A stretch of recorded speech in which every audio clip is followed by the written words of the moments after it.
Hello दोस्तों, आज मैं बात करने वाला हूं मुगलों के समय झारखंड की क्या स्थिति थी। यानी मुगल काल के समय झारखंड में कौन कौन से शासक था और कौन कौन से वंश चलते थे, इसके बारे में फुल डिटेल से मैं बताऊंगा। और कौन सा मुगल शासक किसके समय आक्रमण किया था और किसके द्वारा आक्रमण करवाया था, इस सारे मैं डिटेल से बताऊंगा। और साथ ही साथ बहुत शॉर्ट नोट्स हैं जो एग्जाम की दृष्टि से डायरेक्ट इंपॉर्टेंट हो सकते हैं। चलिए मैं बिना लेट के क्वेश्चन की ओर बढ़ता हूँ। देखिए यहाँ मैं टॉपिक बताने वाला हूँ अकबर के समय, बाबर के समय। मुगल काल जो बाबर था ना, उस समय झारखंड की स्थिति या झारखंड में बाबर का कोई प्रभाव नहीं था। चलिए अकबर से शुरुआत करता हूं। अकबर के समय जो झारखंड की स्थिति था ना दोस्तों, नागवंशी शासक उस समय थे आपके कौन थे, तो मधुकरण शाह थे, जिन्होंने माल गुजारी देना स्वीकार कर लिया था। यहां इंपॉर्टेंट है कि नागवंशी शासक अकबर के समय कौन था, तो मधुकरण शाह था, याद रखिएगा। पहला क्वेश्चन तो यही होता है।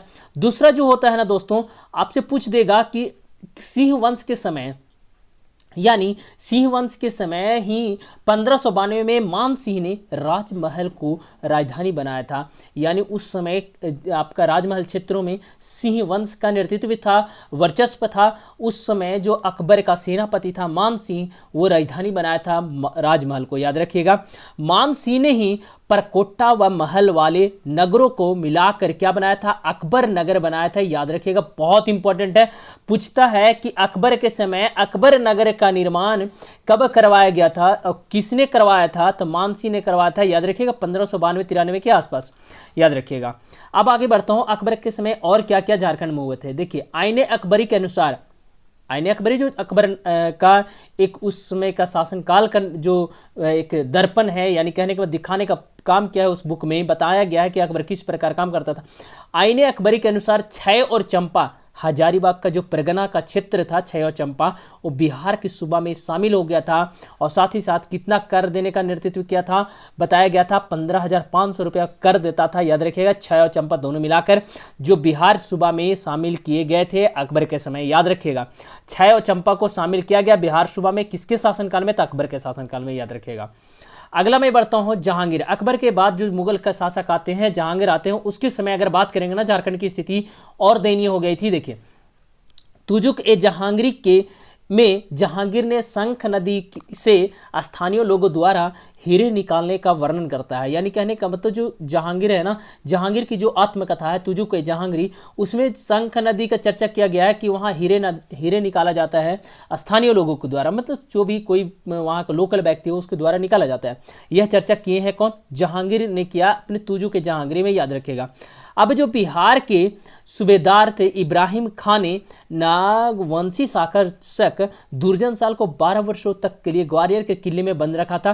तो याद रखिएगा जहांगीर के समय जो शासक थे दुर्जन साल, जो दोईसागढ़ का किला जो आपका बनाए थे दुर्जन साल ने, उनको ग्वालियर के किले में कितने वर्षों तक बंद रखा था, 12 वर्षों तक बंद रखा था। किसने बंद रखा था, जहांगीर ने रखा था, याद रखिएगा।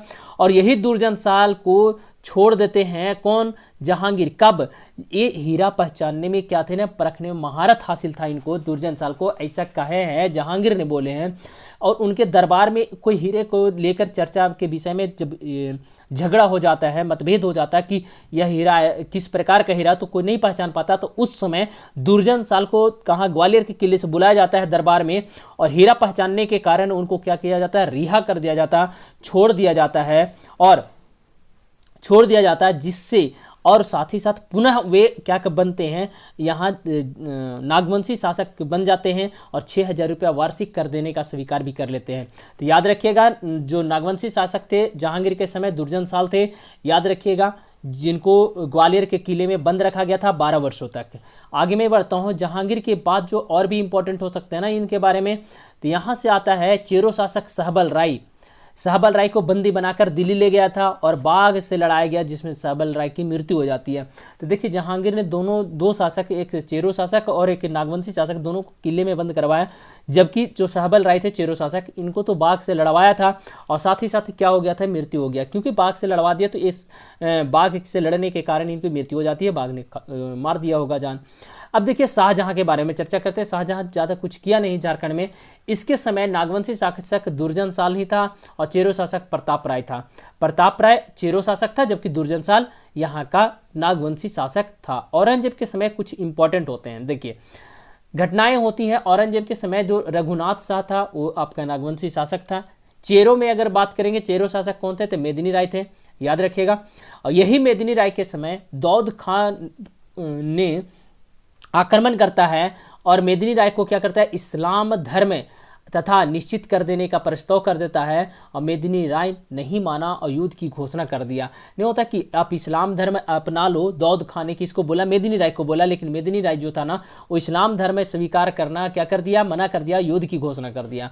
और यह युद्ध होता है आपका, युद्ध होता है औरंगा नदी के तट पर, औरंगा नदी के तट पर होता है, जिसमें दाऊद खान विजयी हो जाता है और मेदिनी राय वहाँ से भाग निकलता है। और यही फिर वहाँ का जो मनकली खां था ना, फौजदार नियुक्त करके पुनः वहाँ से दाऊद खां वापस चला जाता है और मनकली खां को वहाँ का फौजदार नियुक्त कर देता है, याद रखिएगा। अब देखिए मेदिनी राय यहाँ से क्या करता है ना, मेदिनी राय इस समय सुरगुजा चला जाता है। सुरगुजा जो था ना, इस सुरगुजा चला जाता है और लौटकर पलामू पर अधिकार भी कर लेता है। पुनः लौटता है मेदिनी राय और पुनः मनकली खां को हराकर वहाँ का शासक बनता है। दुर्जन साल मुगलों के समय राजमहल में एक टकसाल था, याद रखिएगा। मुगलों के समय राजमहल में क्या था, टकसाल था। टकसाल यानी वो सिक्के छापने, ये सभी चीज़ें होती। न्यासी राजा मेदिनी राय को कहा जाता है, याद रखिएगा। स्वर्ण युग चेरो का मेदिनी राय के शासनकाल को ही कहा जाता है, स्वर्ण युग कहा जाता है मेदिनी राय के शासनकाल को, याद रखिएगा।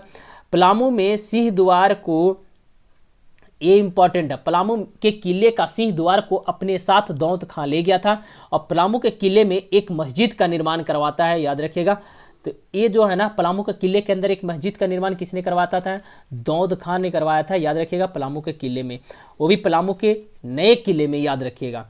और सिंह दरवाजे को भी लेकर चला गया था अपने साथ। धनबाद एकमात्र ऐसा क्षेत्र जहां रहा जो मुगलों के आक्रमण से क्या रहा, बचा रहा था, याद रखिएगा। ये भी इंपॉर्टेंट हो जाता है। इस समय मेदिनी राय ने रघुनाथ शाह की राजधानी दोसा पर आक्रमण किया था और लूटपाट में नागपुरी दरवाजा लूट लिया था। और यही नागपुरी दरवाजा को क्या करता है ना, नए किले में लगवाता है और वहाँ जब आक्रमण करता है दाऊद खां, उस दरवाजे को ले जाता है अपने साथ। आदिल शाह द्वितीय को झारखंडी सुल्तान के नाम से जाना जाता है, याद रखिएगा। इतना ही इंपॉर्टेंट था आपके जो बनाए जा सकते थे मुगल काल में झारखंड, या मुगल शासन के समय झारखंड की स्थिति क्या थी। ये सारे इंपॉर्टेंट क्वेश्चन मैं यहाँ लाने का कोशिश किया हूँ। अगर वीडियो सीरीज अच्छा लगे तो चैनल को सब्सक्राइब कीजिएगा, लाइक कीजिएगा, शेयर करना मत भूलिएगा। Thank you. जय हिंद, जय भारत।